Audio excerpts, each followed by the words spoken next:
Muito bem, vamos falar de esporte agora aqui na TV Bom Dia com o Eric Oliveira. Bom, assuntos aí são sempre dupla Grenal, Ipiranga, Inter, mas está rolando a copinha, né, Eric Oliveira? Como é que tá o dupla Grenal que está participando disso aí?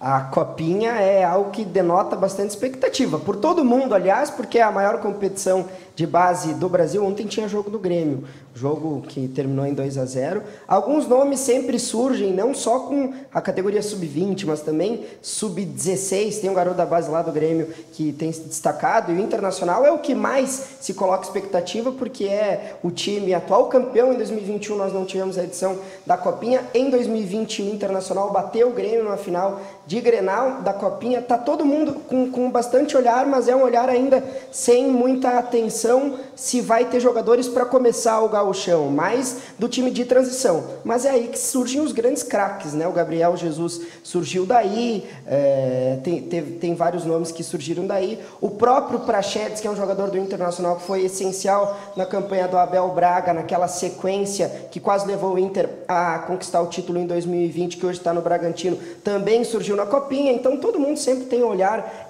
com bastante atenção e estima para a copinha, Leandro. Isso aí, o Grêmio que venceu o Misto lá do Mato Grosso por 2-0 e o Inter que também venceu por 2-0 o São Raimundo nesse início da Copa São Paulo de Futebol Júnior.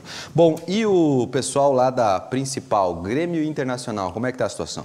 Muita especulação, olha, são muitas especulações, mas o Internacional que se reapresenta, o time titular do Internacional que se reapresenta na semana que vem, na terça-feira, ainda não anunciou oficialmente nenhuma contratação, mas pelo menos as informações são positivas. Eu já havia informado ontem e havia um grande indicativo de que o acerto com o Nicão e com o Wesley Moraes estava praticamente encaminhado e de fato é o que vai acontecer. O anúncio oficial está previsto nessa quarta-feira. A informação da jornalista Michele Silva de ontem, que conversou com o pai do Nicão, é de que a família já está se preparando para chegar em Porto Alegre. Falta ainda alguns detalhes do que diz respeito à questão contratual do jogador. O Nicão se reúne nessa quarta-feira, se reúne hoje então junto com o seu staff para assinar o contrato, e o anúncio oficial deve ser nessa quarta. O Wesley Moraes, em contrapartida do futebol inglês, chega na quinta-feira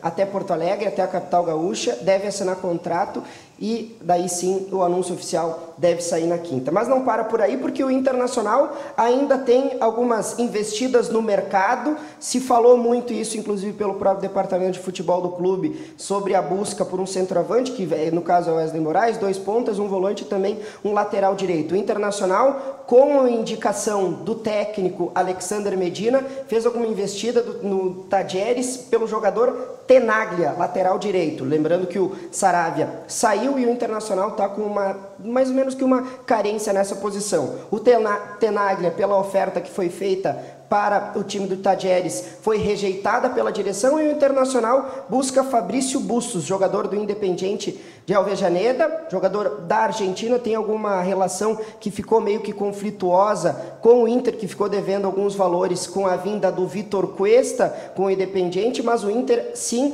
fez uma investida nesse jogador Fabrício Bustos, lateral direito, de bastante imposição física. O Inter que vai no mercado, e é bom lembra que eu falei ontem que o Patrick estava se encaminhando com o São Paulo? Já está na capital paulista. O acerto até é algo bastante positivo, porque o Internacional vendeu para o São Paulo 30% do passe do jogador, que vai dar mais ou menos ao Inter na casa dos 6 milhões e 300, e ainda com algumas cláusulas contratuais que, dependendo do desempenho do Patrick nessa temporada, o Inter pode chegar na casa dos 10 milhões. Então foi um acerto muito positivo, e o Elisiero, o volante, pode jogar na segunda função no meio campo. Há quem diga que vai jogar até pelo lado de campo.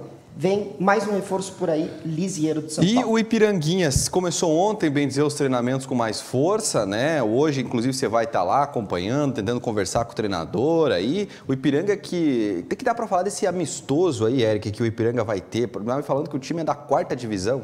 É, time da 4ª divisão. Azures, do Paraná, é isso? Azures do Paraná, é do Pato Branco. Lá no Pato Branco tem um time que joga futsal que o pessoal... o Pato Branco Futsal é mais conhecido, né? Mas o Azures, então, é da cidade de Pato Branco, é isso? É da cidade de Pato Branco. O que dá para dizer sobre esse time eu não conheço muito.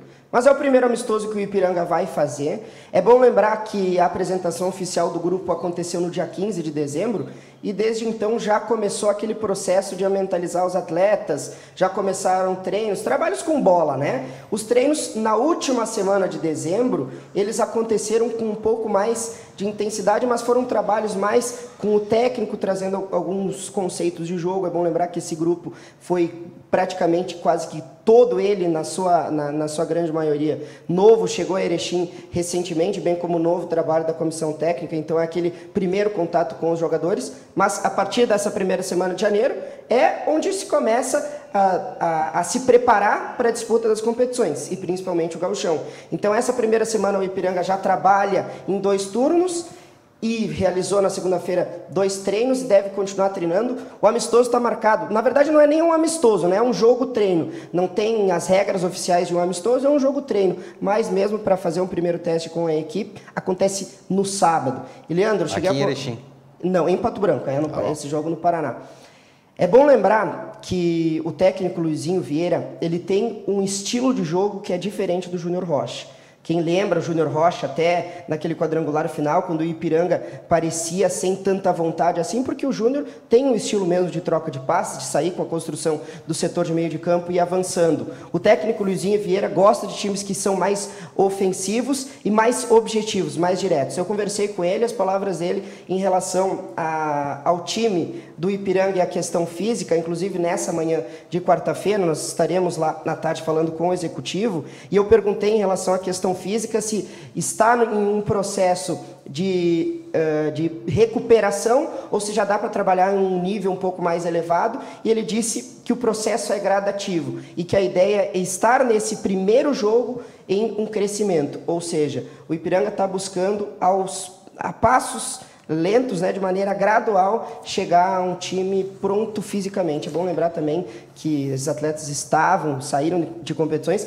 Tem alguns, inclusive, até que não chegaram a disputar nos últimos 2 meses jogos oficiais, a grande maioria sim, mas tem alguns que precisam se reabilitar e se recondicionar. Então o Ipiranga está apostando nisso no geral do grupo de jogadores. Muito bem, gente. Amanhã a gente vai conferir essa entrevista. Ao longo da programação também você vai ver mais informações sobre Ipiranga, Atlântico e a dupla Grenal e muito mais do esporte. Obrigado, Eric Oliveira. Um abraço, Leandro. Só para lembrar que o Grêmio deve ter um acerto com Benítez, bem provavelmente também nessa quarta-feira. Jogador que vem por empréstimo e que vai contribuir muito com o Grêmio. Leandro, um abraço para ti e para todos que nos acompanham nessa quarta-feira.